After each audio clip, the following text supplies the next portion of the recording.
People from centuries ago still speak to us today. How? Through their legacies. From old Egyptian egg incubators to an ancient hotel that's still open to this day, these stories have held up for centuries. I'm Mike with List 25, and here are 25 tales of legacies passed down through time. 25. Hawaiian Guitar Secrets. Hawaii has a rich musical legacy.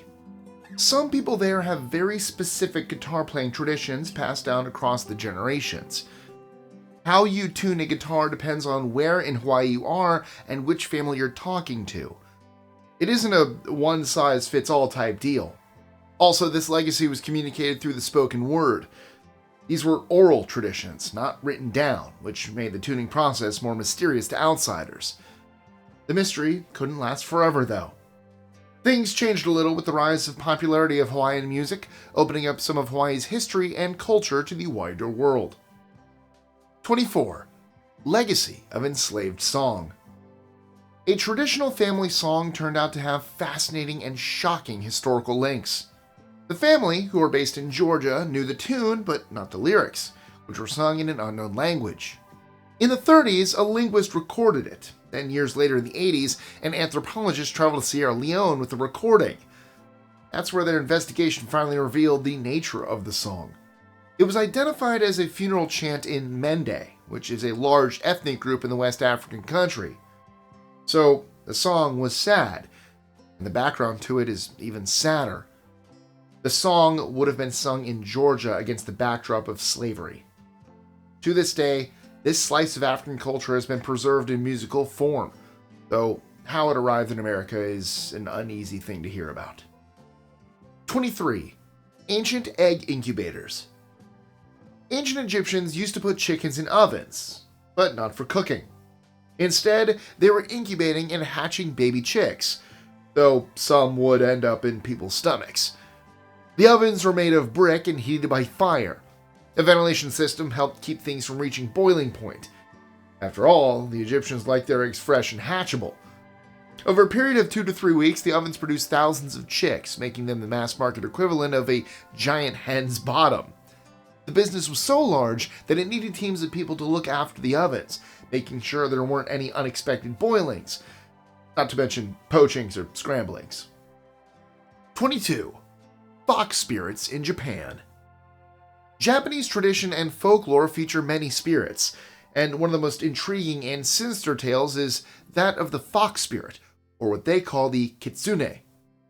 This is a particularly unsettling spirit because it attaches itself to a host family and remains there, supposedly bringing bad luck and causing problems. Because of this, the mothers, fathers, and children are dubbed Tsukimono Tsuji, or possession line families. They can be possessed by other spirit animals besides foxes. On the plus side, the kitsune is also associated with protection and power, though that doesn't stop the affected family from being viewed with mistrust by the people who fear the otherworldly influence a fox spirit brings. 21. The mean gene theory. Is being a bad person genetic? A 2013 study at the University of British Columbia speculated on whether aggressive and antisocial behavior is linked to DNA, or the so-called mean gene, which is actually a collection of traits related to biology and psychology. By looking at things like impulsive aggression and strategic cruelty, scientists hope to get to the nub of what it means to be bad. Are people born to be bad? We may never know, but one interesting part of general research into this field is the idea that the mean gene may fade out over time. If it does that, it may not be passed along, and all the bad guys and girls will disappear along with it. I should add, this isn't a scientific certainty. Some studies have looked at links between genes and aggression, but the science behind it is just quite complex and controversial. 20. Faroese oral tradition. Which is more powerful, the written or spoken word? For the Faroese Islanders, the latter won. Well, technically they had no choice in the matter because their written language was banned in Denmark during the 16th century. The Danes had sovereignty over the Faroe Islands and tried to stamp out the islanders' identity. However, this cruel tactic didn't work, as the Faroese continued to communicate verbally. This alone sustained them through several hundred years until they were permitted to write their stuff down again. 19. Yao Honey Guide Bond. The Yao people in Mozambique need honey, and they get it thanks to a remarkable partnership with their neighbors. And by neighbors, I actually mean birds, namely the honey guide bird. They're just a call away, and by using the sound of the honey guide, Yao hunters are able to use their feathered friends to track down honey supplies. The bird flies ahead, seeking out the honey that's found in trees in hives. These hives are then smoked out and broken up to get at the contents, but the honey guide bird doesn't work for free, of course. It needs the beeswax, larvae, and other good stuff inside the hive, which are given to it by way of compensation by the humans. 18. The Ifland Diamond Ring. Actors are known to receive gifts in recognition of their skills, which usually comes in the form of a box of chocolates or a bouquet of flowers. In Germany, however, there's a legacy that's a little more permanent. A chosen star will be awarded the ultimate prize in German-speaking theater, namely the Ifland Diamond Ring. It gets its name from August Wilhelm Ifland, who was an 18th century actor, and slipping it on your finger is a mark of prestige. Interestingly, the process for choosing who wears the ring lies entirely with the current wearer.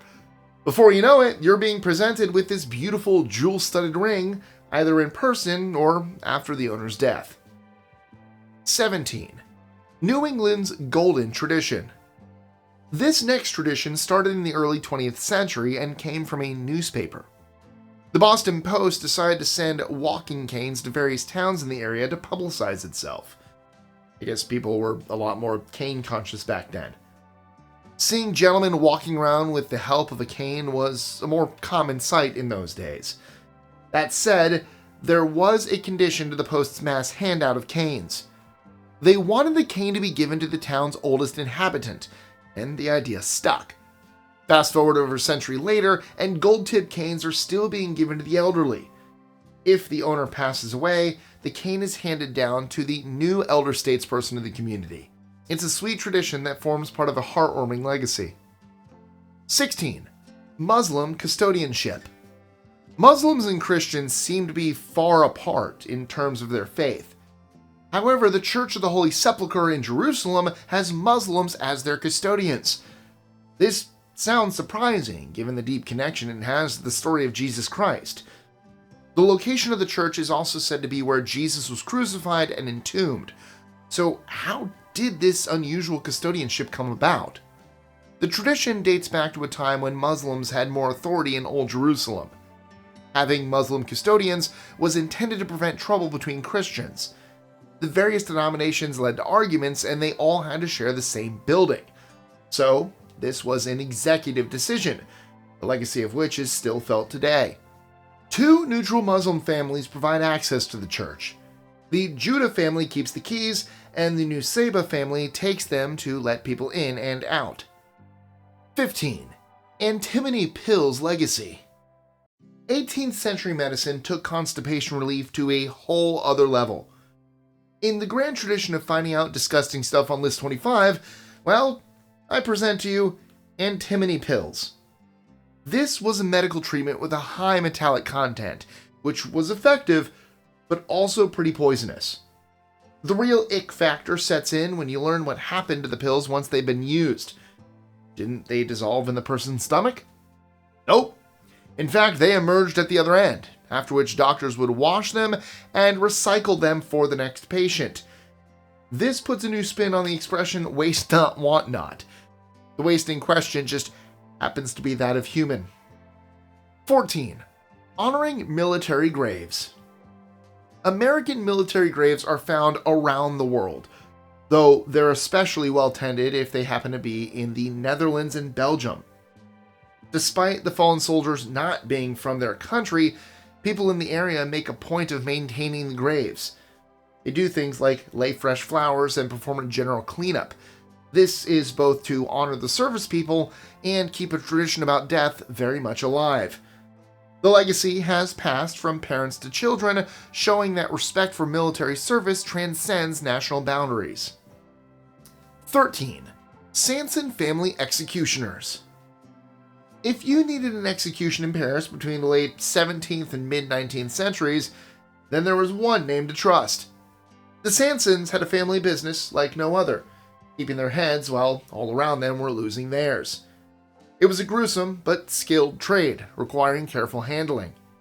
What made the Sansons so successful was their attention to detail, honed from generation to generation. They saw a lot of bloodshed, overseeing the demise of some notable figures. Charles-Henri Sanson was a high executioner during the French Revolution, a time when guillotines were busy. Louis XVI was executed by Charles in 1793, and the family were also there for the death of Robespierre, one of the architects of the Revolution. Public executions were stopped in France in 1939, though the Sanson clan wasn't around for the momentous occasion. 12. Centuries of hotel ownership. When a building opens its doors in 705, it's an immense achievement to still be open all this time later. What's even more impressive is when that building is managed by the same family. The Nishiyama Onsen Geunkan is a hot spring hotel, meaning when you stay there, you'll never be far away from a hot bath. No changes of management nor design overhauls here. Having the same gene pool responsible for the upkeep has led to a combination of knowledge and tradition that's quite unique in the hospitality sector.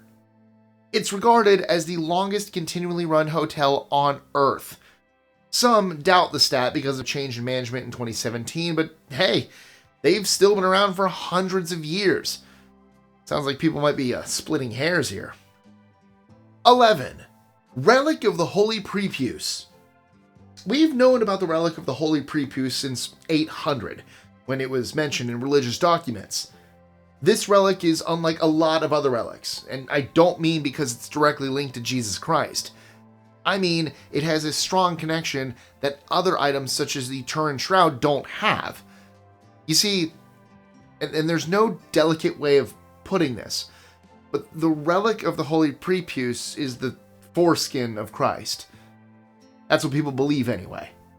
So what you're seeing is the preservation and worship of an intimate part of the Son of God's anatomy.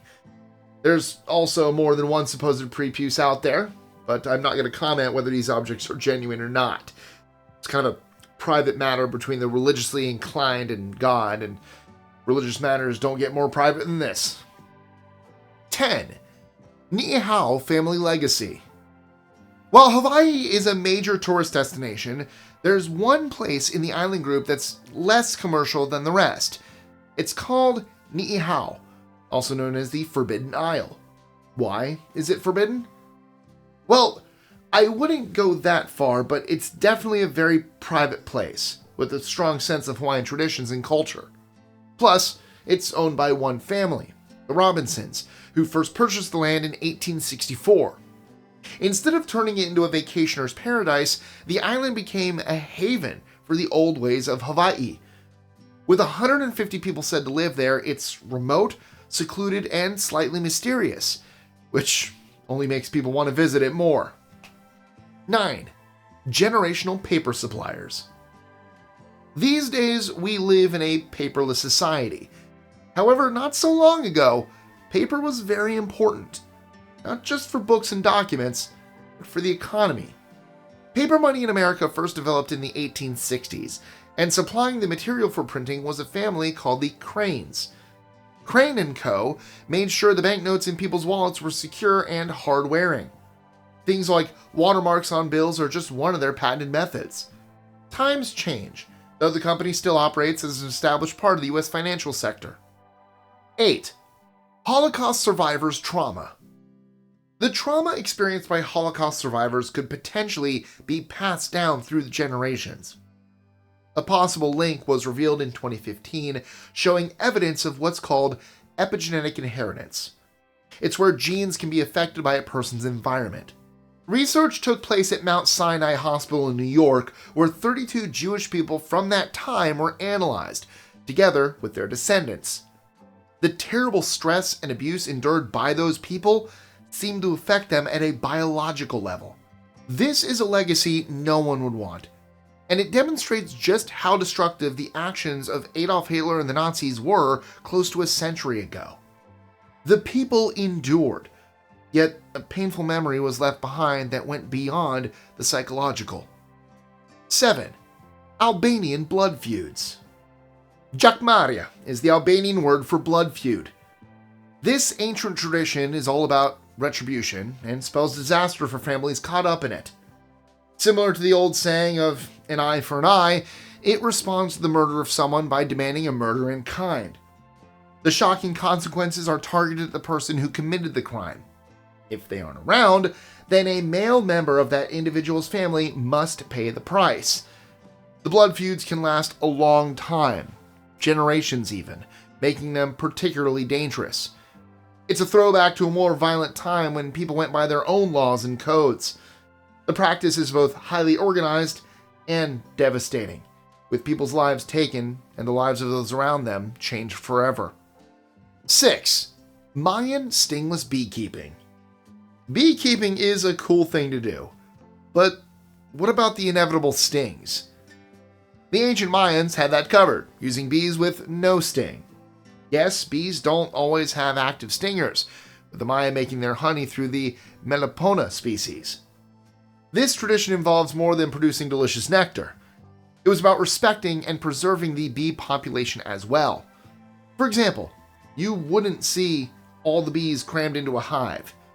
Historical records show that the civilizations admired bees the way we admired cats and dogs today. So now you know it's possible to start your own honey business without getting nasty red bumps all over your face and hands. Makes you wonder why all beekeepers don't do this, right? That said, the Melipona bee species is endangered, which probably explains why you don't see more of them in hives. 5. Japanese century-long loans. Property is an expensive business, with more and more people being priced out of the market. Sure, you could get a mortgage, but you need to keep up the monthly payments or you're out on your butt. One way around this is to have a really long payback period for the loan. By long, I mean really long. Not just years, but generations. This was the bright idea of someone in the Japanese banking sector during the 1980s. They figured if a family could maintain the payments on a house, from parent to child and so on, it would make for a more stable system. Sadly, this inspired idea didn't work so well in practice. The thing about the financial market is it doesn't stand still, with unpredictable developments affecting such a scheme. Also, the business of inheriting debt from your parents carried its own risks. Lawyers get involved and it becomes quite messy. The century-long loan project ran for a few years before the doors were closed on it in the 90s. 4. Cigar making heritage. Not everyone can roll the perfect cigar. It takes a lot of skill and tradition to produce a great one, and this all started with the ancient Maya. The legacy has lasted into the 21st century, with Cuba, the Dominican Republic, and Nicaragua being the torchbearers for the quality roll-ups. Tobacco leaves are dried and fermented, with the high-quality brands said to use 3 different types of leaf for the wrapping. It's no surprise to hear the cigar companies are family businesses who are relied upon to deliver the ultimate smoking experience. The legacy is a mixed bag, as the smoking population is shrinking. Smoking is, of course, discouraged today due to the health risks, though the image of a cigar is still prominent in pop culture. However, despite everything, the art of making cigars will probably last a few lifetimes yet. You know what? Come to Tampa, check out Ybor City, and especially the Ybor City Museum State Park to learn all about the history of cigar making. I mean, we're not nicknamed Cigar City for nothing. By the way, the video is not sponsored by them. I just really love my hometown and I love sharing things about it. So, come on down. If you see me, say hello. 3. Cloned service dog success. Cloning is often associated with sci-fi stories where mad scientists have evil intentions, though in recent times it's become more of a down-to-earth reality. South Korea contributed to the legacy of cloning with research into cloned service dogs. In 2018, details emerged of a plan to create brand new dogs from old DNA. The reasoning was this would result in a better breed of pooch. Were the South Koreans on the nose with this theory? Turns out they could successfully make their own service animals, plus other dogs working as sniffers for the police. Whether they should have done it in the first place is still being debated. Many have ethical concerns over the idea, and cloning doesn't guarantee an exact copy. You can clone a body, but not a personality, so you may end up with a service dog with no talent for the job. 2. Antoine's Family Restaurant. From Tony Soprano to Mo Sizlak, business people have found managing family restaurants a tough gig, although in Mo's case it was a bar. Close enough. Antoine's Family Restaurant in New Orleans is the exception that proves the rule. It's been open since 1840, and the same family has been in charge that entire time. That makes Antoine's the oldest family eatery in the history of the United States. The Antoine of the title is French immigrant Antoine Alciator, who started the business as a restaurant and boarding house. What's on the menu? Well, you can reportedly order Oysters Rockefeller, a Creole creation which is baked oysters with spinach, herb, and butter sauce. There's also Baked Alaska, a classic dessert where ice cream is partially baked in a cake with meringue. If you're going to find traditional recipes anywhere, it's here. 1. Aboriginal Oral Histories. What's the connection between a geologist and an indigenous aborigine? The answer is a special sense of history. Aborigines preserve their life experiences through the spoken word, and this emphasis on speaking, rather than writing things down, has proved surprisingly helpful to geologists. You see, modern-day experts wanting historical information about environmental conditions hundreds of years ago are consulting indigenous people. Aborigines have their own set of unique records through an extensive oral history, making them an ideal resource. As well as geologists, archaeologists have found these memories a help when carrying out their work. The oral history is useful for both the past and the present. And that's it for today. What are some legacies you're a part of? Let me know in the comments. Speaking of legacies, did you know we also deal in old wives' tales? Some of these stories sound implausible, yet turned out to be 100% true. That's the subject of our next video, which you can check out right here. Don't forget to like, comment, share, subscribe, click that notification bell so you don't miss out on any new content. I'll see you soon for a whole new list.